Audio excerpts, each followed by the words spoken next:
The Packers currently have 11 wide receivers on their roster. Only 3 have more than 10 receptions in their NFL careers. One's Jordy Nelson, Randall Cobb, and Devontae Adams.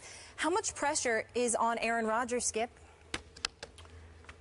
I think, Stephen A., there was already considerable growing pressure on Aaron Rodgers before this injury occurred. And I think the heat just got turned up.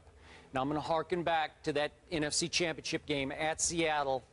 Again, was Aaron still hobbled a bit by the lingering calf injury? Maybe a bit. But by his standards, I think even you would admit or agree, he stunk it up in that game. His QBR was 37 on a scale of 1 to 100, 37 QBR.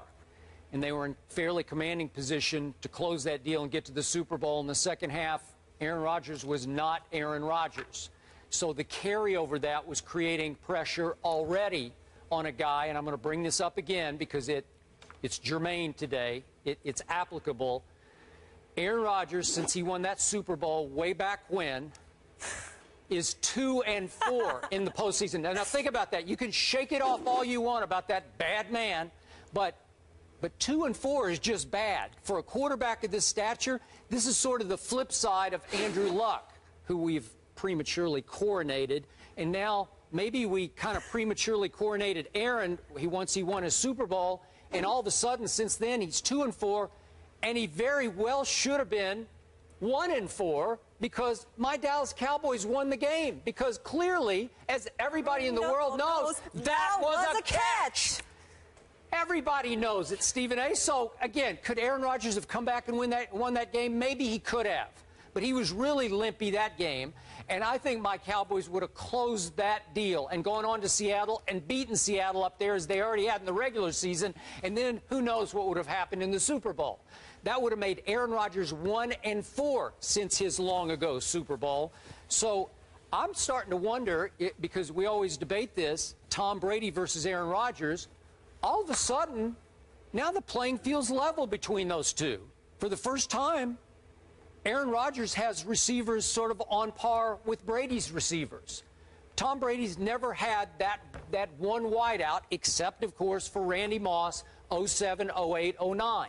In his entire career, with 4 Super Bowl rings, that #1 receiver he has never had, that difference maker, and Aaron Rodgers has had Donald Driver and Greg Jennings, then on to, obviously, Jordy. He had Jermichael Finley for 3 big years before he got hurt. Obviously, Brady's had Gronk for 2 big years, but he's been hurt off and on.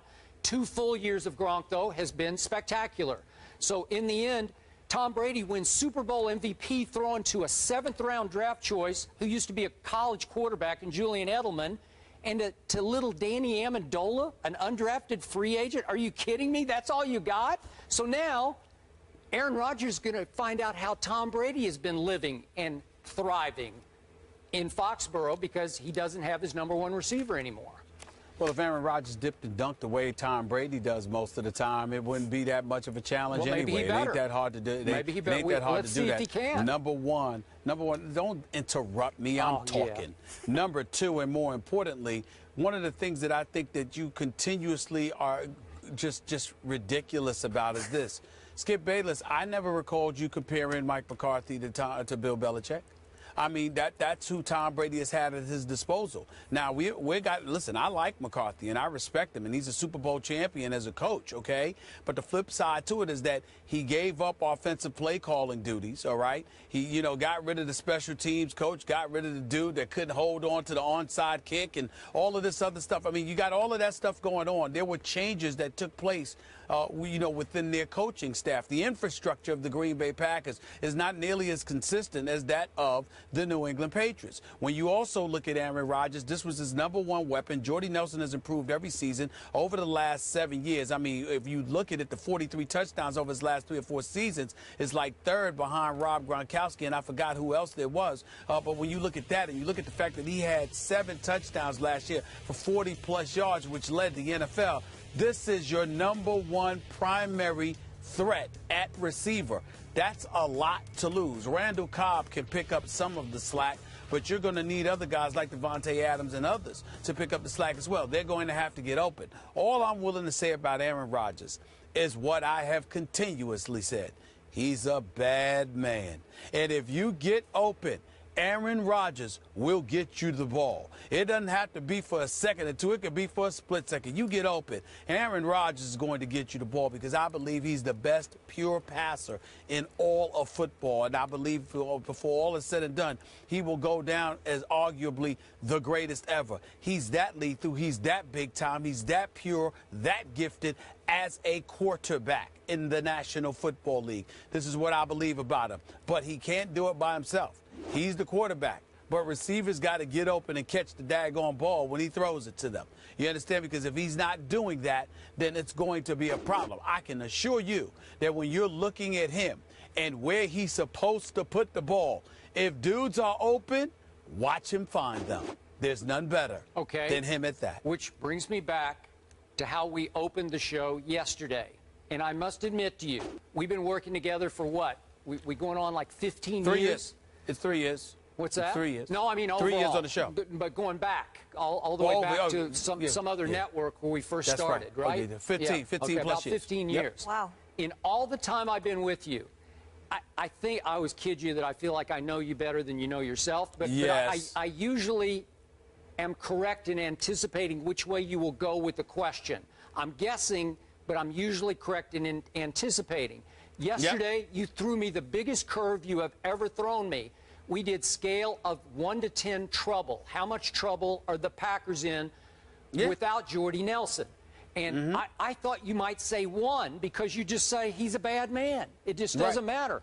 And you went all the way to 9. And I had already written down 8. So you shocked me with that one because you went more trouble than I was even seeing for the bad man that is Aaron Rodgers. I think Jordy Nelson's a devastating loss. Okay, but if he's that bad of a man, if he's as great as you just detailed for me, and you keep beating me over the head with day after day after day on the show, then you should have said it was a 1, that he'll make a star out of Randall Cobb or Devontae Adams or Jared Abbrederis, right? First of all, this is first take. It ain't skip take. You got your take, I got mine. And I look at it, and there you go. Keep dreaming. The point that I'm trying to make to you, big time, is this. When you look at it from the perspective of Aaron Rodgers, I'm looking at it as, are you going to be able to get open? It doesn't matter. That's all I'm thinking about. Listen, he hit you right there. You barely turn and the ball's there, so it doesn't matter. He could make me a star. I am telling you, Aaron Rodgers will show up and do what he's supposed to do. I have no doubt about that. I have questions about the receivers that he has with them. I have no questions about Aaron Rodgers. If you sit up there and do your job, Aaron Rodgers will be on the field for Green Bay, and it will look like they don't miss Jordy Nelson at all because he's a bad man. And I'm not worried about him. He needs help, though. Okay, obviously, I have defended Tom Brady on this show for many, many years. Have you heard me once going into a season say, I don't know, they don't really have a #1 receiver, so Brady's going to struggle this year because they don't have the people to catch the football? Skip, I never say that. I say he's going to be the MVP. Gronkowski's been around a long time. He's had 2 full years. You had Hernandez that was there at one particular point in time. Troy Brown was no scrub. Randy Moss was lethal. Okay, I'm saying that was 3 years. They weren't lethal, but somehow, some way within that system, they found ways to be effective. Then there was Julian Edelman, Wes Welker before him, Amendola after him, etc.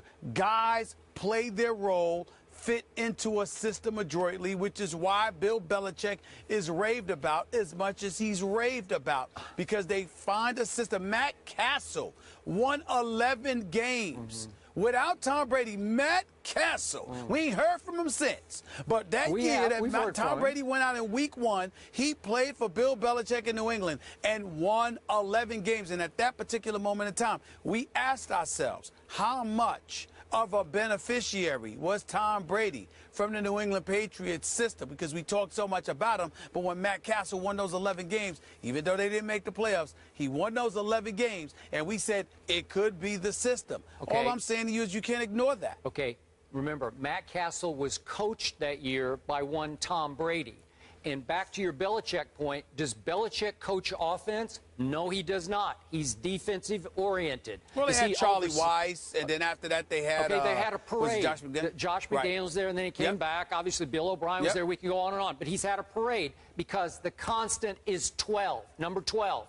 Tom Brady is the guy who runs that show and makes stars out of little Julian Edelman and Amendola. But be clear, Skip. I'm telling you that I'm concerned because I think Jordy Nelson is that important. But it's not like I think that Aaron Rodgers is going to fall off the wagon and suddenly look like Jay Cutler. Aaron Rodgers will be Aaron Rodgers. Aaron Rodgers will do the things that he's supposed to do. Other guys got to step up and do their job, just like the guys in New England got to do their job for Tom Brady. But there is no question that Aaron Rodgers will show up and he will resemble that elite quarterback that we all know him to be. I have no doubt about that. Well, he'd better, because he was not elite at Seattle in the NFC Championship game. Tom Brady wasn't elite in the AFC Championship game against Peyton Manning a couple years ago. Mere bag of shells. Stuff happens. It's no big deal. It's no big deal. Wait, Tom Brady, the second half of this AFC Championship game and then the Super Bowl, what happened? I think he was the MVP against the Seattle Seahawks that had just beaten Aaron Rodgers. Really? Tom Brady's got a Super Bowl for the first time in 10 years. Congratulations. We'll see what happens with Aaron Rodgers. We'll see. Can we get hashtag mere bag of shells and premature coronations trending, Rob please? Crampton, honeymooners. That's where I got it from. I just want to spin this forward to fantasy. Obviously, Jordy Nelson's injury ups the value, the ADP of both Randall Cobb and Davante Adams. Matthew Berry says that Adams is now a top 15 wide receiver pick there, and Eddie Lacy, obviously, top 5. For all our fantasy fans, just trying to help you out. That's a mere bag of shells to me. Oh, wow. All right, meanwhile, what did LeBron really mean by this IG post? We'll break